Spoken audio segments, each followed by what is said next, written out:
Ayan mga kakabsat, for today's video ay gusto ko lang pong ipakita sa inyo yung time na nag-training pa lang kami sa dialysis. Ayan, so bali ang machine dito mga kakabsat ay Bibron. Ayan, so nakikita nyo naman na sinet up na ni nurse yung kanyang tinatawag na UF goal kung ilan yung tatanggalin kay patient. So, bali pagka-set up niya, inayos na rin niya yung bloodline. Nakikita nyo para medyo mas maayos at walang makikitang kink. Ayan, inaayos na ni nurse. So, bali ang gagawin niya dyan ay i-check niya na yung strip kung natanggalan na ba ng disinfectant, kung meron pa o wala na.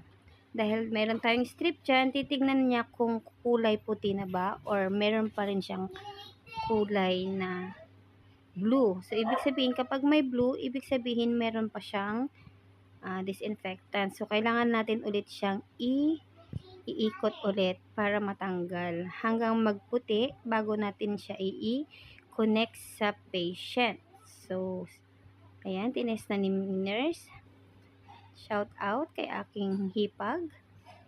So, yan. So, meron pa konti dyan. So, tingnan nyo, light blue pa siya. So, ibig sabihin, hindi pa siya pwedeng i-connect sa patient. So, ayun. So, yung ginawa niya is, inira niya ulit. So, bali pag iraran niya ulit, pwedeng mga 5 minutes. Ganun. Iraran mo ulit, tapos i-check mo ulit. Hanggang magputi ang strip. So, ayan.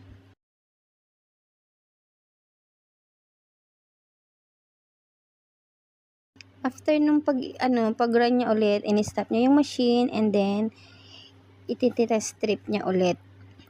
So, dito sa part na to ay na siya color white na. So, ibig sabihin nun ay pwede mo na siyang i-connect sa patient. Ayan.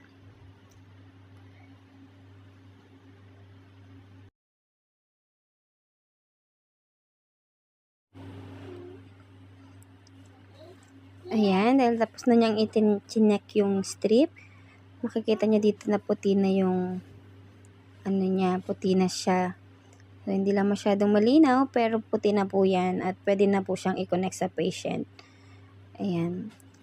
So, kinuha niya na yung red bloodline, yung arterial niya. Bali, ang patient natin dyan ay naka-perm cut. At yan na, nagre-ready na si nurse na ikabit yung arterial bloodline.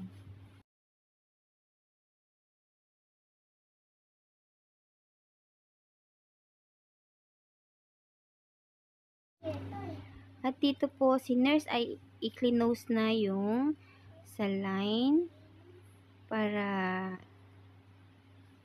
i-disconnect na yung arterial bloodline at i-connect na sa patient.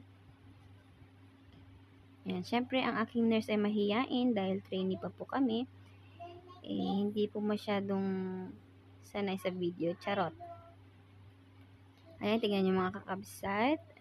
Ayan, nakakonect na po siya. At ayan nga po mga kakabsat, nai-connect na po sa patient and then nag-start ulit. In-start na ni nurse yung machine para mag-pump na yung blood. Then mag-start na siya pupunta sa dialyzer. Ito nga po palang machine na to ay meron siyang automatic na heparin push. So, ang ginawa ni nurse ay inon niya yung automatic push na heparin. So, ayun, makikita nyo magpupush yung heparin doon sa machine. So, yan.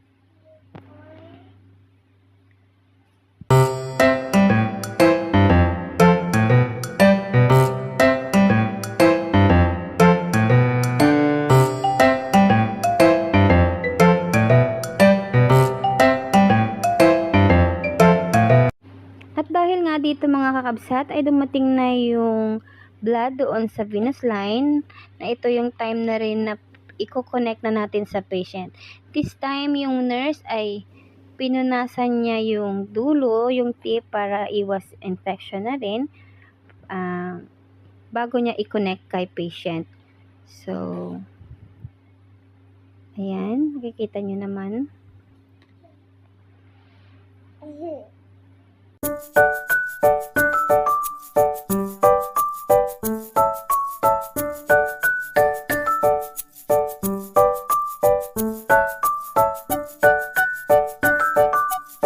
So, ayan yung mga kakabsat.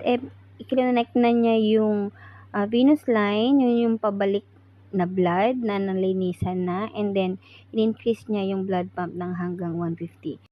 At don't forget to secure the bloodlines also. Iwas hila. Thank you!